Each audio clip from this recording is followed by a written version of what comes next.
Have you ever felt your heart pound so hard you thought it might burst out of your chest? Smile 2 will make you feel exactly like that. It's one of those rare horror sequels that grabs you by the throat from the very first frame and doesn't let go. Think you're ready? Well, trust me, you're not. But let's dive in anyway. So let's get into it. Right from the opening scene, Smile 2 drags you back into that twisted world we first saw in 2022.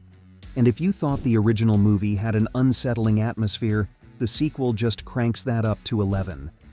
From the first frame, you know something's wrong. You can feel it in the way the camera moves, the way the music claws at your nerves. And the tension? It's palpable. You're just waiting for something terrible to happen. And believe me, it does. This movie is relentless. It's a non-stop spook show that keeps increasing in madness. It's like Parker Finn set out to make you squirm, and he succeeds. Scene after scene, he builds this slow, agonizing tension, and just when you think you've had enough, bam! The next scare hits even harder. Whether it's an eerie smile, a freaky vision, or one of those trademark jump scares, Smile 2 doesn't let you breathe. Let's talk about the jump scares. Yeah, I know, jump scares can be hit or miss. They're often seen as a cheap way to get a reaction from the audience. And I'll admit, Smile 2 leans heavily into them. Some are predictable. Okay, a lot are predictable. But here's the thing, they still work. There's this one scene early on that made me physically jump out of my seat. And the crazy thing is, I knew it was coming. The pacing of the scares is just spot on. And then there's Parker Finn's camera work. If you've seen the first film, you'll remember his love for flipping the camera upside down. Well, he's back at it here. A lot. It's like his go-to move, and sure, it's a little overdone. By the fifth time, you're like, okay, I get it, things are weird. But man, does it still add to the disorienting feel of the movie. You're constantly on edge, never quite sure what's real or what's about to twist into some horrifying nightmare.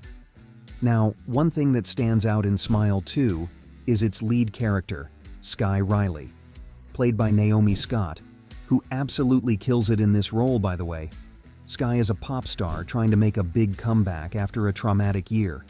She's famous, she's rich, but she's also broken. The movie does a great job of showing us how fame isn't all it's cracked up to be. Skye's haunted by guilt, by the car accident that took her boyfriend's life, and now, by this creepy smile curse that just won't leave her alone. What makes Skye such a compelling character is how real she feels.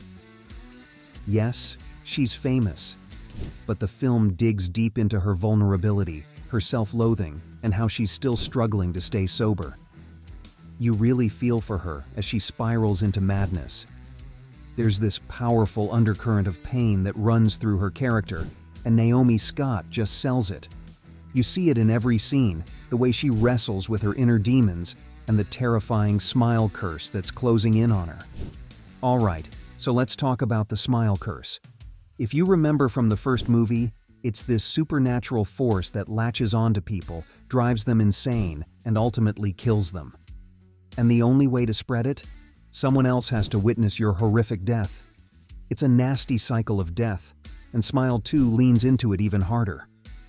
What's interesting this time around is how much more creative the curse gets.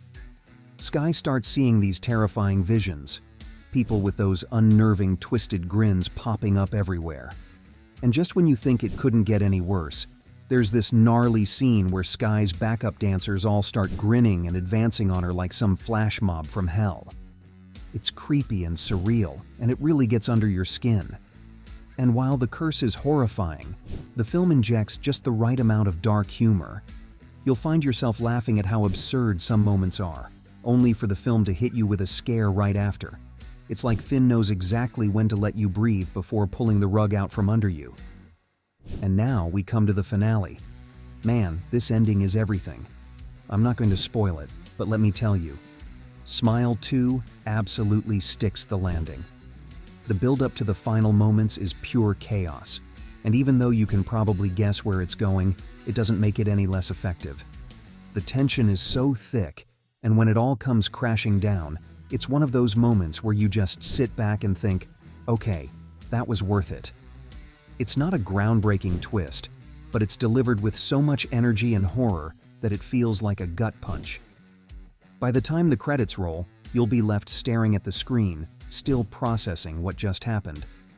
It's the kind of ending that makes you forgive the film's flaws, because it just lands that hard. So there you have it. Smile 2 is a flawed, chaotic, but ultimately fun horror sequel that will keep you on edge the whole way through. Whether it's the jump scares, Naomi Scott's incredible performance, or that epic finale, there's a lot to enjoy here. If you loved the first Smile, you're going to have a blast with this one. And hey, if you enjoyed this review and want to stay updated on all the latest horror films, do me a favor. Smash that subscribe button and hit the bell icon so you don't miss any of my upcoming reviews. I've got some killer content on the way that you won't want to miss. Thanks for sticking with me through this deep dive into Smile 2. It's a wild, intense, and at times ridiculous ride, but it's one you won't forget easily.